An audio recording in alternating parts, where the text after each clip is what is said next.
Today we are going to go over what $30 million could have bought Canadian veterans. A fully redacted budget document tied to the Canadian government and the Invictus Games has suddenly turned into a major controversy surrounding $30 million in Canadian taxpayer money meant for a veterans charity. What started as a small online investigation is now pulling in attention from far beyond the original audience, asking questions about where the money actually went. The person leading the investigation is Rachel from the Montecito Minimalist channel, who also works as an airline pilot. In my findings, I went and I ended up locating a redacted document, redacted budget, really, between the Canadian government and Invictus for the games. So why is a charity for veterans, games for veterans, government, why is it redacted? Over the last few weeks, she has been digging deep into the published budget for the 2025 Vancouver Whistler Invictus Games.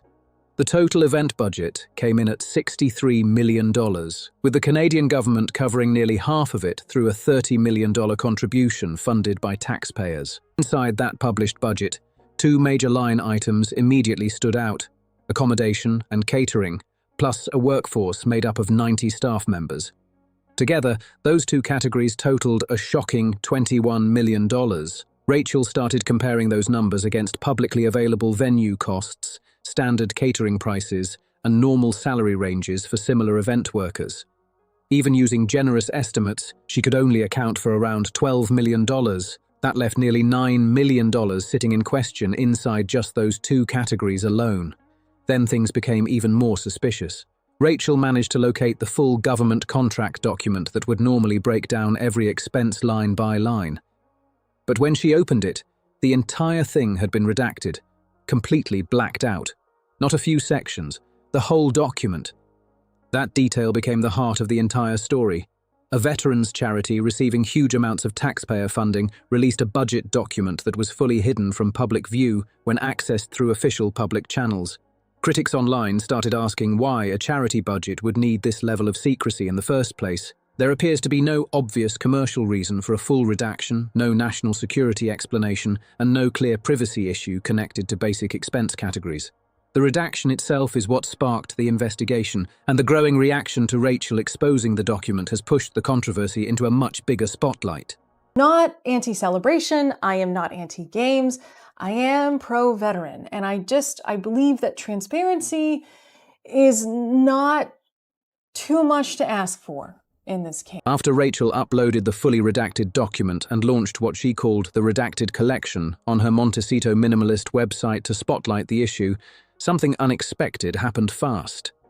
Within just 3 hours, the official Invictus Canada website suddenly went offline. The site later came back online, but the timing immediately got people talking online. Meanwhile, the redacted document is still available on Rachel's site, with the link sitting directly in her video description for anyone to review themselves. The official Invictus Canada website going down only hours after the document started spreading publicly raised even more questions. To many viewers, the reaction looked less like a routine technical issue and more like damage control. Critics began arguing that the full redaction may have been a defensive move instead of a normal administrative process.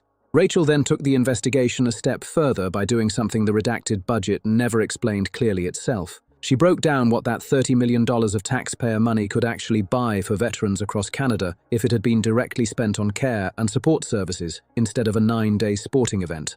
The Invictus Games hosted 534 athletes during the event. Rachel compared that number against the possible real-world medical support and rehabilitation equipment that could have been funded with the same taxpayer contribution. The comparisons quickly grabbed attention because the numbers were massive. Prince Harry's Invictus Game, you follow the royal family very, very closely. What's the latest there? He's having a lot of issues. So I did write a piece this week, it was an exclusive, about how there are funding issues for Vancouver. So we know he is going to Birmingham this summer to prep for the games next year. And one of the reasons he's going is because he needs money. He needs sponsors. There's only 11 sponsors lined up so far. For example, basic prosthetic legs can cost around $5,000.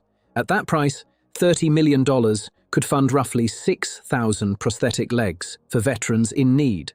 Even at the high end, where advanced prosthetics with modern technology can reach $100,000 each, the same amount of money could still purchase around 300 high-tech prosthetic legs. The numbers for prosthetic arms are just as eye-opening. Passive prosthetic arms can start at around $2,000, while body-powered versions often cost close to $10,000. More advanced myoelectric arms can range anywhere from $20,000 to $100,000, depending on the technology involved. At the lower $2,000 range, that $30 million could cover around 15,000 prosthetic arms. At $10,000 each, it could still fund about 3,000. Even at the highest, $100,000 level, the amount could still pay for around 300 advanced prosthetic arms for injured veterans. Rachel also highlighted exoskeleton technology designed for veterans dealing with spinal cord injuries. Devices produced by companies like Rewalk can cost between $96,000 and $164,000 each. Based on those prices, the Canadian government's $30 million contribution alone could potentially fund somewhere between 182 and 312 exoskeleton systems for veterans needing mobility support. Found this company called Rewalk, and they make exoskeletons. So these are people that have like spinal cord injuries that need assistance in walking. And these exoskeletons range from $96,000 to $164,000, depending on the device and system. So 30 million Canadian dollars could have purchased roughly 182 to 312 exoskeletons. These are not cosmetic treatments or small upgrades. These are life-changing medical devices that can allow veterans with spinal cord injuries to stand, move, and walk again. That is why the growing debate around the $30 million has become so emotional online, especially when people started comparing the funding to real-world veteran support programs. Wheelchairs and mobility equipment became the next major focus. Veterans Affairs Canada does offer some coverage programs, but critics point out that coverage does not always mean fast access, full approval, or easy support for every veteran who needs help. Many families still deal with delays, limitations, and out-of-pocket costs while trying to secure essential equipment. A basic manual wheelchair can cost around $500. A stronger daily use wheelchair typically falls between $1,000 and $2,000. At the $500 level, $30 million could fund roughly 60,000 basic wheelchairs. At $2,000 each, the same amount could still provide around 15,000 daily use wheelchairs for veterans needing long-term mobility support. Power wheelchairs cost even more, usually ranging from $3,000 to $10,000, depending on the features and support systems involved. Even then, $30 million could potentially fund around 10,000 power wheelchairs at the lower range, or about 3,000 at the higher end. The discussion then moved into home accessibility modifications, because a wheelchair alone does not solve everything. Veterans still need homes they can safely move around inside every single day. These upgrades can include widening doorways, lowering countertops, adding roll-in showers, replacing raised thresholds, installing grab bars, moving electrical switches, updating appliances, and building ramps for safer access. A standard accessibility renovation package can cost around $15,000. At that level, $30 million could fully modify approximately 2,000 homes for veterans and their families. Power wheelchairs, those range from $3,000 to $10,000. So at $3,000, that would have been 10,000 powered wheelchairs. And then at $10,000, that would have been 3,000 higher-end power wheelchairs. More extensive renovations with electrical upgrades, custom installations, and major remodeling can climb to around $50,000, which would still cover roughly 600 fully accessible homes. Wheelchair-accessible vehicles became another major talking point. These vehicles are not luxury purchases. For many veterans, they represent independence, freedom, and the ability to attend medical appointments, buy groceries, visit family, or simply leave the house without relying on someone else for every trip. Used wheelchair-accessible vehicles typically cost around $35,000. At that price, $30 million could purchase roughly 857 accessible vehicles. Brand new accessible vans and modified vehicles can cost around $120,000, which still translates to about 247 new vehicles. Then came the human side of long-term care. Mental health support. Therapy services in Canada often cost around $200 per hour. Using that rate, $30 million could cover nearly 150,000 hours of therapy for veterans struggling with trauma, recovery, and mental health challenges. If those therapy sessions were distributed at 1 hour per week over the course of a full year, the funding could potentially provide ongoing mental health care for around 2,884 veterans for an entire year. Physiotherapy became another major point in the growing debate over how the $30 million could have been used for direct veteran support. According to the Government of Canada Job Bank, physiotherapists earn an average hourly wage of about $46.15, with rates typically ranging between $30 and $56, depending on experience and region. Using that average pay rate, $30 million could fund roughly 650,000 hours of physiotherapy care for injured veterans. Broken down further, that amount could support around 312 physiotherapists working full-time for an entire year. For many people watching this story unfold online, those numbers made the spending questions even harder to ignore. Registered nurses became the next comparison. In Canada, nurses generally earn between $90,000 and $95,000 annually. But people are a little upset about where the money is going because right now there's been a 63% drop in actual grants to wounded warriors, despite the fact that they have more money in their bank than ever from carryover. And in Vancouver, they brought in, it was around $62 million. Not bad. 50% of that was from the government of Canada and BC, meaning that was taxpayers. And when you're dealing with taxpayer monies, people are kind of like, hey, why are we not buying prosthetic? Right. Based on those salary levels, $30 million could potentially fund between 317 and 333 nurses for a full year of veteran care and medical support. The calculations continued with medical specialists, including doctors and surgeons, whose average yearly compensation can reach around $556,000. Even at that high level, the same amount of money could still fund approximately 53 specialists for one full year. Then attention shifted to service dogs trained for veterans dealing with PTSD and similar conditions. These animals are highly trained and often life-changing for the people who rely on them every day. Depending on the training involved, service dogs can cost between $15,000 and $30,000. At the lower $15,000 range, $30 million could provide around 2,000 trained service dogs for veterans in need. Even at $30,000 each, the funding could still cover about 1,000 service dogs. Supporters of these programs often point out that service dogs do more than assist one individual veteran. They can help improve stability inside entire households by reducing stress, supporting emotional recovery, and helping veterans regain independence in daily life.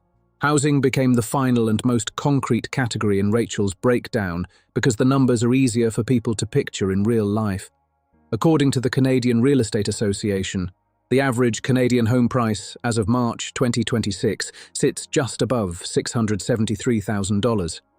At that market rate, $30 million could purchase roughly 44 single-family homes outright. For apartments and condominiums averaging closer to $350,000, the same funding could cover around 85 housing units for veterans and their families.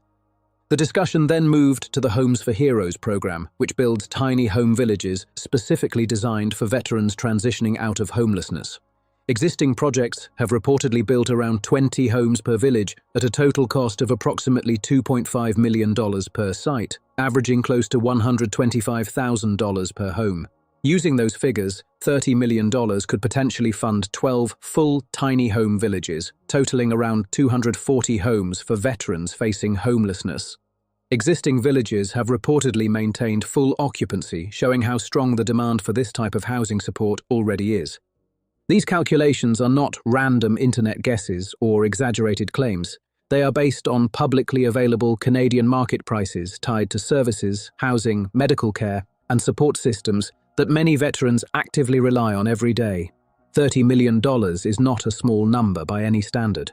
Critics following this story argue that it represents enough money to directly impact the lives of thousands of veterans across Canada through housing, healthcare, rehabilitation, and long-term support services.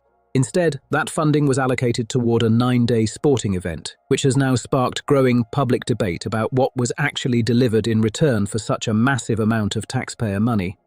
This is where comparisons to the United States Warrior Games started becoming impossible to ignore. The Warrior Games operate with a very similar structure to the Invictus Games. The events feature wounded veterans competing in adaptive sports, include public ceremonies, attract media attention, and serve many of the same public-facing goals.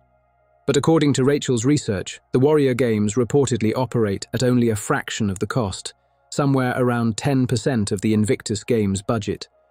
Rachel has stated that she is still reviewing government contract information connected to the Warrior Games and does not yet have a finalized figure. Still, she says the overall spending gap already appears significant enough to raise serious questions. That comparison completely changes the conversation around the cost of these events. If another veteran sports competition with a similar structure can reportedly operate at a dramatically lower budget, people naturally begin asking why the Invictus Games require tens of millions more in funding. The central question critics keep returning to is simple. Where does the extra money go? If the Warrior Games can host athletes, adaptive sporting events, ceremonies, staffing, and media coverage at a much lower cost, then the issue may not simply be that veteran sporting events are inherently expensive to run. Instead, the focus shifts toward how the Invictus Games are organized, how contracts are awarded, what operational costs exist behind the scenes, and which vendors or suppliers are being used. That is where the lack of public transparency becomes the biggest issue for many observers following the story online. The redacted budget is what prevents outside analysts from doing a full side-by-side breakdown between the two organizations. Without access to the detailed line items, there is no way to publicly trace where the reported spending differences actually build up. So that got me thinking, okay, what about vehicles? So there are wheelchair accessible vehicles, which is great because this gives this person their independence, right? They're not reliant on anyone. So this is going and getting groceries and going to appointments and seeing family. And so I found this great website. So the the used older models, those will be about $35,000, and that would have afforded 857 vehicles. If the budget were publicly visible, auditors and researchers could compare both events category by category and identify exactly why one operation reportedly costs so much more than the other. But with the contract fully blacked out, that detailed comparison cannot currently happen, and that is exactly why the redaction itself has become such a major part of the controversy. A fully redacted budget does not allow auditors, journalists, taxpayers, or even veterans themselves to verify where the money actually went.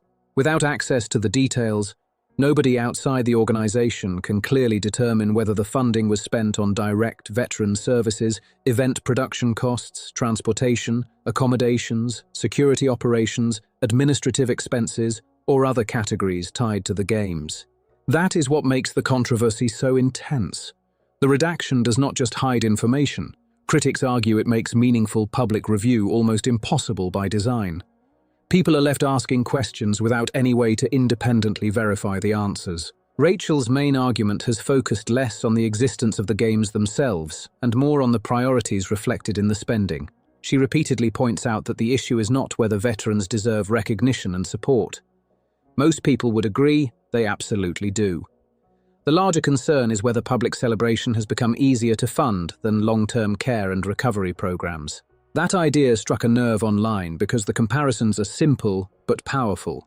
Is it easier to fund a public ceremony than provide a prosthetic for an injured veteran? Is it easier to pay for banners, staging, and televised production than cover months of physiotherapy or mental health support? Is it easier to organise media events than help someone rebuild independence after a life-changing injury? Critics argue these are not emotional talking points, they are budget questions. And according to Rachel's investigation, the problem is that the public cannot fully answer those questions because the detailed spending information has been hidden behind a completely redacted document. Supporters of greater transparency have also argued that honouring veterans should not require layers of secrecy, aggressive public relations management, or unanswered financial questions. Many believe veterans care most about practical support in their day-to-day lives.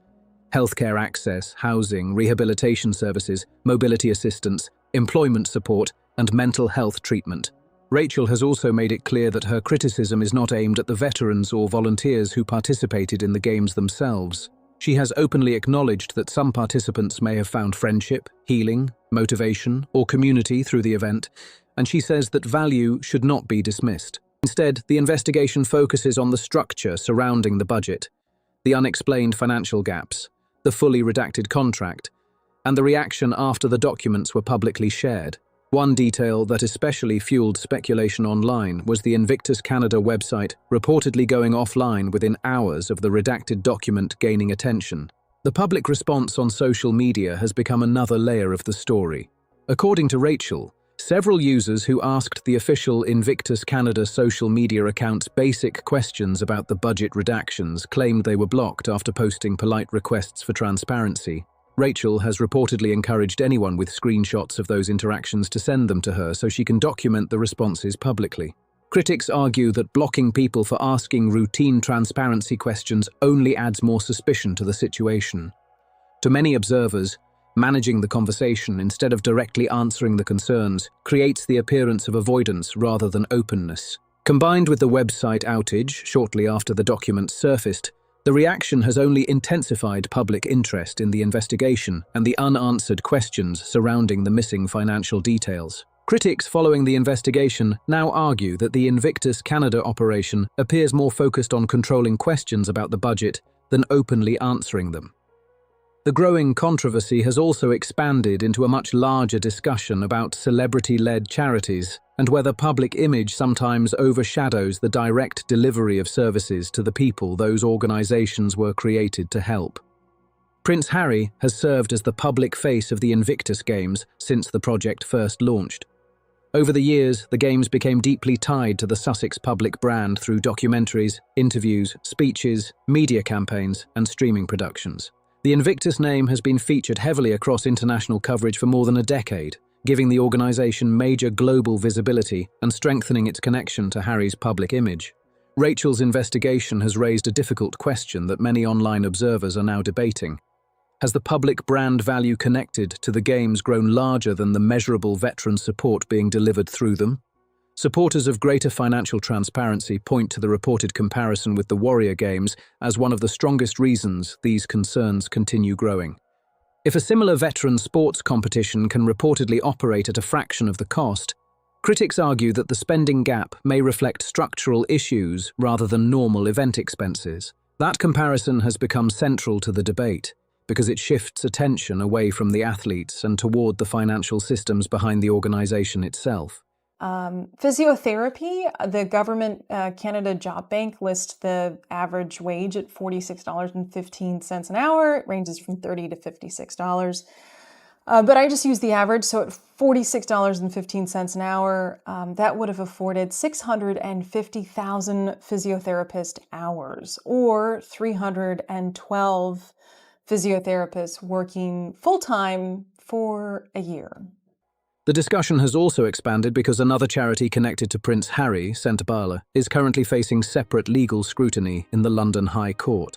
Dr. Sophie Chandauka has reportedly filed claims related to governance issues within the organisation. While that legal matter is separate from the Invictus Games budget questions, some commentators believe the timing of both controversies has increased public focus on how celebrity-linked charities are managed overall.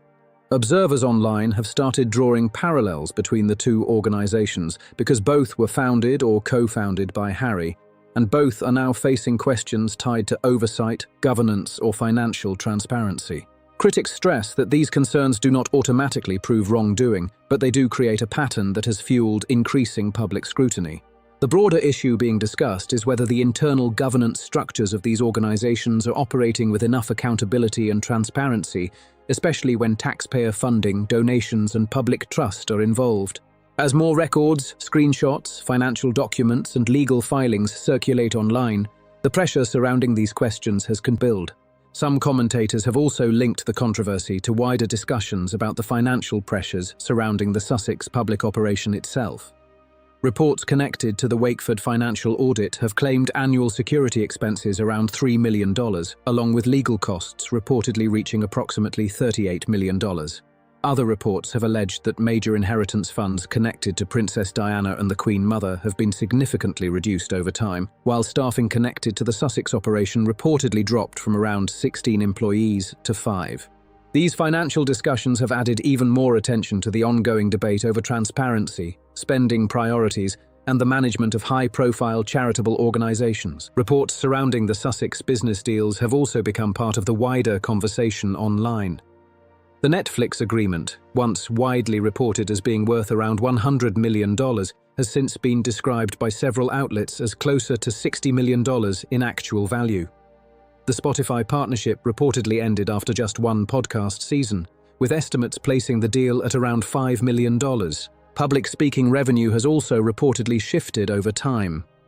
Earlier projections claimed appearances could bring in close to $1 million per event, but more recent reports have suggested speaking fees may now sit much lower, closer to around $50,000 per appearance. Because of this broader financial backdrop, critics argue that charities tied to the Sussex public image naturally attract increased public attention, especially when taxpayer money or public funding is involved. In those situations, people often view financial transparency as a matter of public accountability rather than private business. What has made Rachel's investigation spread so widely online is how straightforward her approach has been.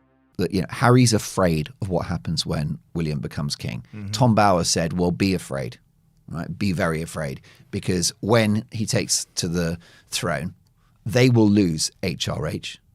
They will lose Prince Harry, Duchess of Sussex, they'll lose the Sussex titles, and the kids will not be prince and princess either. And this will be, of course, devastating for Meghan. She is not presenting herself as making criminal accusations or dramatic claims without evidence. Instead, she focused on publicly available numbers, market pricing, and basic financial comparisons that viewers can independently examine for themselves. Rachel looked at two budget categories totaling $21 million and compared those figures against estimated Canadian market costs for staffing, accommodations, catering, and event operations. Even using generous assumptions, she concluded that the publicly visible costs appeared to add up to roughly $12 million, leaving a large, unexplained gap that fueled more questions online.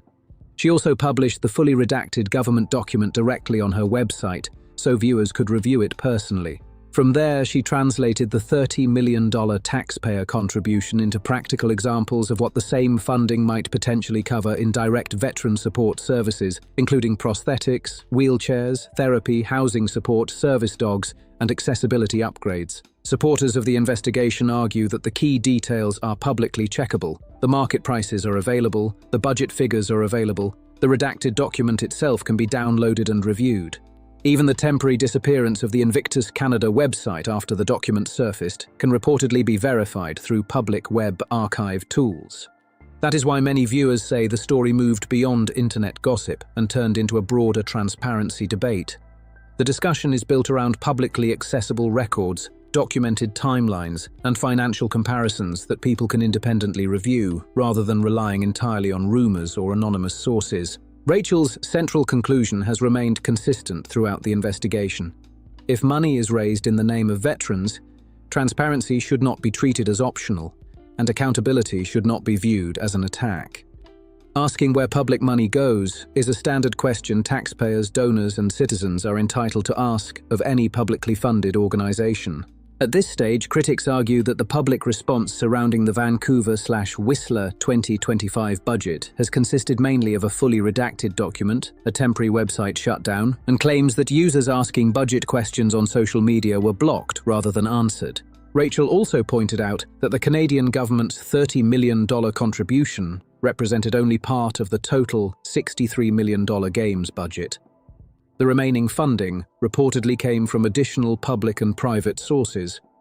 Using the same comparisons she already calculated, critics note that doubling the funding totals would also double the number of prosthetics, wheelchairs, therapy hours, service dogs, housing units, and accessibility modifications that could potentially have been funded directly for veterans. The full $63 million budget tied to the Vancouver/Whistler Invictus Games could have funded an enormous amount of direct support for veterans across Canada. Based on the same market comparisons Rachel calculated throughout her investigation, that amount of money could potentially cover more than 12,000 basic prosthetic legs, around 480 tiny home units for veterans transitioning out of homelessness, or nearly 5,768 veterans receiving weekly mental health therapy for an entire year. Those are the alternatives at the center of this growing debate online. Critics argue those outcomes never happened because the funding instead went toward a 9-day sporting event involving 534 athletes, tied to a budget document that remains fully redacted from public review. What started as a smaller investigation inside online commentary circles has now spread much wider. Other creators, including HG and Paula, have discussed Rachel's findings on their own platform, exposing the story to an even larger audience that has now seen the redacted documents and the questions surrounding them. Rachel's Montecito Minimalist channel has also reportedly crossed 10,000 subscribers during the period this investigation has been unfolding. Can William just do that? He can just take that away? Yeah. They haven't got to pass some statute? It's a letters patent, and it would need to be done through Parliament, and it would be a very, very complex process. But it's been done for Andrew. And therefore the precedent is set. That's why poor old Harry is quaking in his boots, because he's seen the treatment meted out to his uncle, and he thinks he'll be next. That growth has led many observers to believe the issue is connecting with people far outside the normal royal commentary audience. For many viewers, this has become less about personalities and more about transparency, taxpayer accountability, and how veteran-focused charities operate behind the scenes. The next phase of the story may depend on whether larger media organizations decide to investigate further. Rachel has already made much of the groundwork publicly accessible. The redacted document is available online. The market price comparisons have been published. The Warrior Games budget comparison is still being researched. And screenshots involving social media blocking claims are reportedly being collected and archived. Supporters of the investigation argue the story has now reached a stage where professional investigative journalists with institutional resources could independently review the material and pursue additional reporting. The central question remains straightforward but powerful. Why would a Canadian government contract tied to a veterans charity be fully redacted from public view? The broader issue goes beyond a single event. Over the past decade, the Invictus Games brand has built significant public goodwill through its connection to wounded veterans, recovery stories, and military service. That goodwill has also brought major visibility and reputational value to the Sussex public image worldwide through documentaries, interviews, speeches, and international media coverage. Rachel's investigation now challenges people to ask whether that goodwill has primarily been earned through measurable veteran support or through the powerful optics of a globally televised event whose detailed spending structure remains hidden from the taxpayers who helped fund it. According to critics, the fully redacted document has become the central test of transparency itself. If the spending was completely reasonable and publicly defensible, many people argue there would be little reason for the contract to remain entirely blacked out. They also point to the temporary disappearance of the Invictus Canada website shortly after the document gained attention, along with reports of users being blocked on social media after asking basic financial questions. For many observers following the story, those reactions only intensified public suspicion rather than calming it. Critics argue the controversy is no longer simply about where the money went. It is about why the public cannot clearly see where the money went in the first place. And that is the question continuing to gain momentum online. Transparency is not supposed to be controversial when public money and veterans' charities are involved. The redaction itself has become the story, and many Canadians now believe they deserve clear answers. If you enjoyed this breakdown, make sure to like the video, subscribe to the channel, and share this with anyone following the Invictus Games controversy. And let me know your thoughts in the comments below. Do you think the public deserves full transparency on where the money was spent?